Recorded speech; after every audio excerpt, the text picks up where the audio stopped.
So, welcome to my channel. Welcome to the video. Thank you for being here.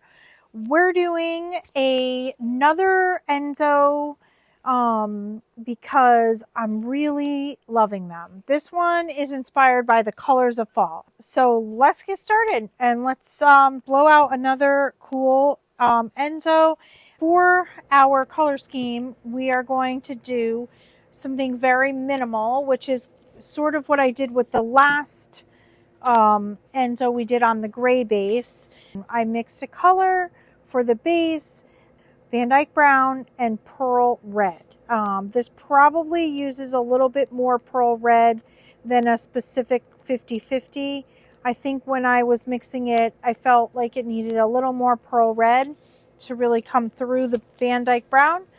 And then for our Enzo colors, we are going to use Amsterdam Light Gold. I want this, usually when I use gold, serves as a pop. It serves as an accent. Today, I want this to be one of the main characters. So we've got the gold. We have pearl orange, so it's red and yellow mixed together. Pearl red, pearl yellow mixed together. I have s'mores, TLP s'mores. This one is going to serve more like an accent. And this is vermilion, also going to serve more like a pop of color. Obviously, the inspiration here is the one I did on the gray base because I just love it. And I wanted something more, a piece that sort of felt like a wreath, like a fall wreath. So some fall colors. And that's why I chose the colors that you see here.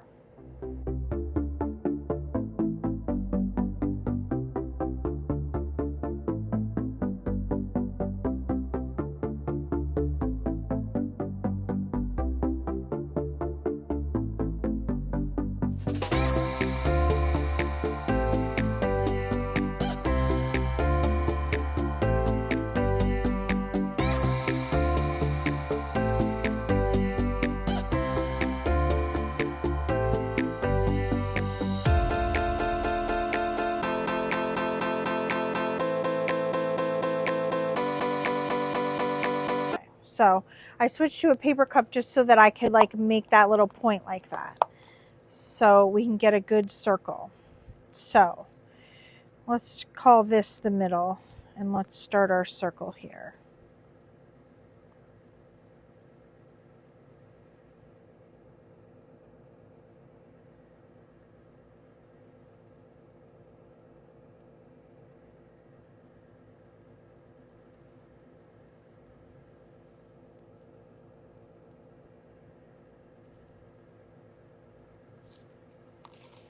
Okay. Just a little bit more gold here in the cup. And this is all the gold I have left for the Amsterdam Light Gold, which is the color I wanted to use for this one. So it's enough. It's all I've got. So that's the gold. Gold is done. Now we're going to put, let's see, what's next? We're going to put a little of this. You know what? I'm going to do the same thing with this. And I'm actually just going to pour it right in the same cup. It's fine. It'll be fine. And I'm going to do the same little pointy edge to get a nice stream. This is the s'mores. And I think that's probably enough because that's kind of a dark color. And now we'll come in with a little bit of vermilion just in a few little areas. I have this one in a squeeze bottle so I can just be a little bit more pointed with it. I can put a little down here, I think. And a little bit up here. A little more over here. And a bit over there. I think that's going to be good enough because I don't want to overdo it with the vermilion. I want the vermilion really to be a pop of color. And you know what? We're gonna continue on a theme here, and I'm gonna pour some of the pearl orange into a paper cup so that I can also pinch the edge.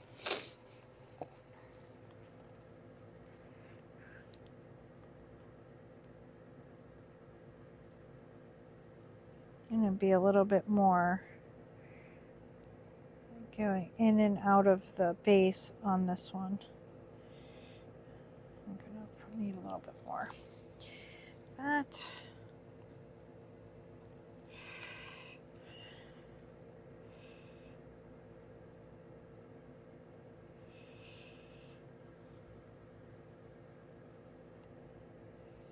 Okay.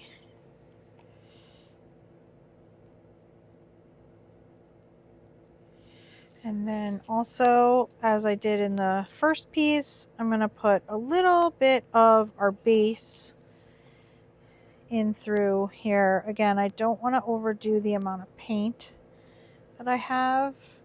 So hopefully I have not overdone it.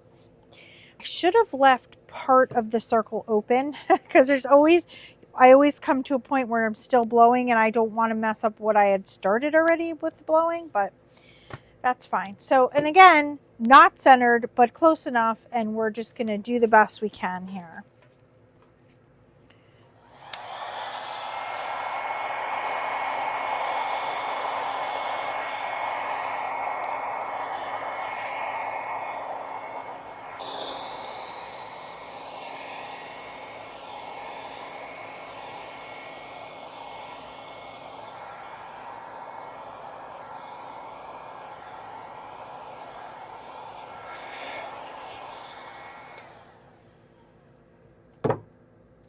Look at the cells popping. All right, we came over the edge again here, just like we did the last time. It's really hard to avoid.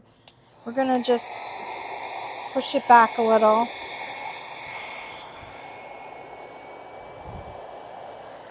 Push them back, way back. That's from my old cheerleading days. All right. Base is pretty transparent. It's pretty transparent, probably because of all of the red that I added, the pearl red, which is extremely transparent.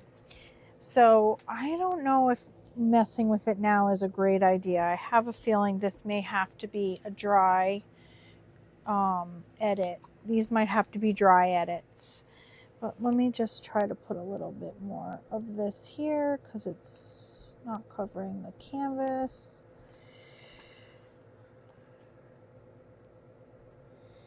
Yeah, you know what? I'm going to take my base. I'm going to put it in a squeeze bottle so that I can squeeze it around the edges where I need to. But I also need to fix this one, which is popping off the edge.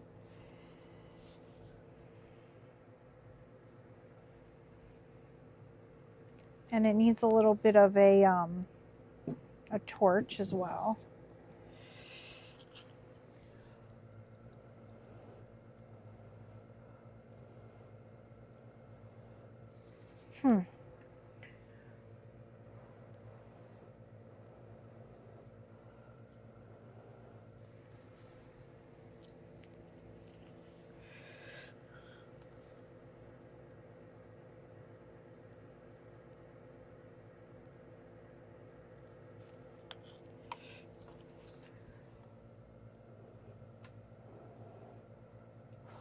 I actually love this piece right now.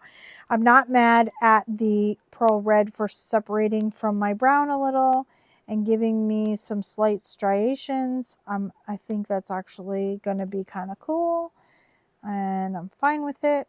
So yeah, I'm going to put this base into a squeeze bottle so I could really just go around and really fix my sides. And I think this is fantastic. The cells that we're getting are amazing. It's going to be really cool. Let's look at the wet results a little. Look at the cells. These colors are just so cool. I really love this base. The vermilion is a great pop of color, and the gold is just shining in there. And the s'mores is really bringing that nice depth contrast to the other brown. It is just really, really fun. I don't know yet if we're going to be seeing our pearl orange or not, but all of this white paint that you see here should be our pearl orange.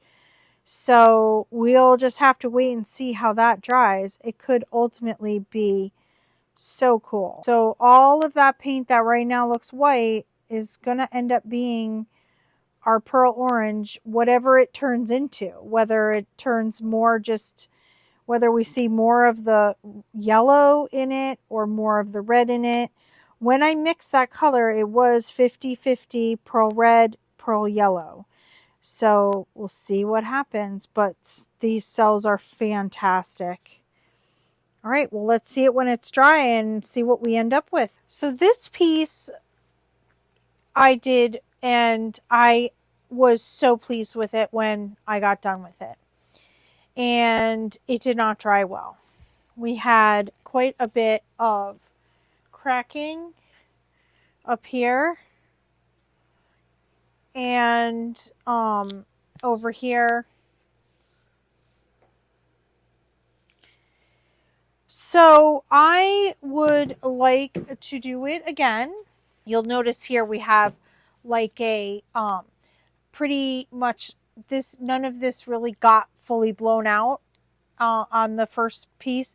This was probably also that situation where I'd come around and then I didn't want to ruin what was already there, so I kind of just stopped blowing a little bit, and so then that just sat. And ironically enough, this didn't crack. It was the areas where it had been blown that cracked. I don't know why that is. It was probably my drying conditions. It was probably, I don't know, too hot or too cold in here. It maybe there was air flowing that I didn't know was going to be flowing, didn't realize was flowing. I don't know why it cracked. Haven't had stuff crack on me in a very long time. When we wake, hear the birds and see the sun.